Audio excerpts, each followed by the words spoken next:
Happy Halloween! I'm reading to you about Beelzebub, the god of Ekron. I'm reading from the second book of Kings, chapter 1. It says, after the death of Ahab, Moab rebelled against Israel. Ahaziah had fallen from the balcony of the upper room in Samaria and was lying ill. So he sent messengers saying to them, "Go and consult Baalzebub, the god of Ekron, and ask whether I'm going to recover from my illness." But the angel of the Lord said to Elijah the Tishbite, "Up and go and intercept the messengers of the king of Samaria and say to them, is there no God in Israel for you to go and consult Beelzebub, the god of Ekron? The Lord says this, the bed you have got into, you're not going to get out of. You're certainly going to die." And Elijah set out. And the messengers returned back to the king and said, "Why did you come back?" "A man came out and met us," they answered, and they said, "Go back to the king who sent you and tell them the Lord says this. Is there no God in Israel for you to go and consult Beelzebub, the god of Ekron? For this, the bed you have got into you will not be able to get out of. You're going to certainly die." He said, "This man who met you and said all this, what was he like?" "A man wearing a hair cloak," they answered, "and a leather loincloth." "It was Elijah the Tishbite," he said.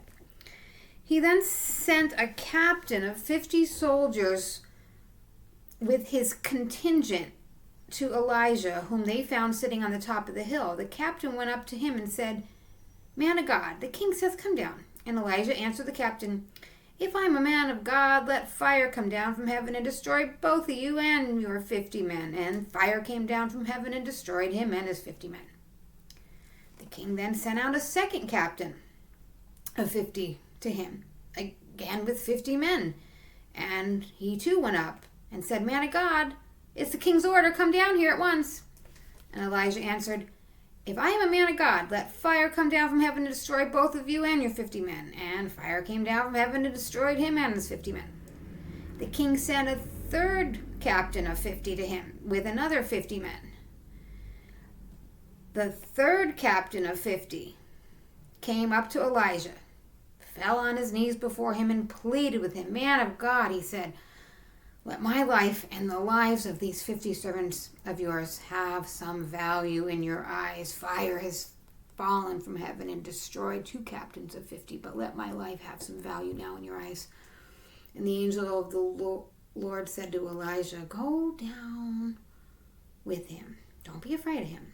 And he rose and accompanied him down to the king and said to him, "The Lord says this, since you sent messengers to consult Beelzebub, the god of Ekron, the bed you got into, you're not going to get out of. You're certainly going to die."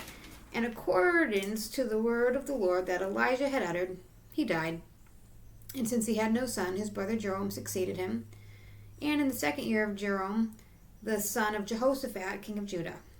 The rest of the history of Ahaziah and his career, is not all this recorded in the books of the annals of the kings of Israel?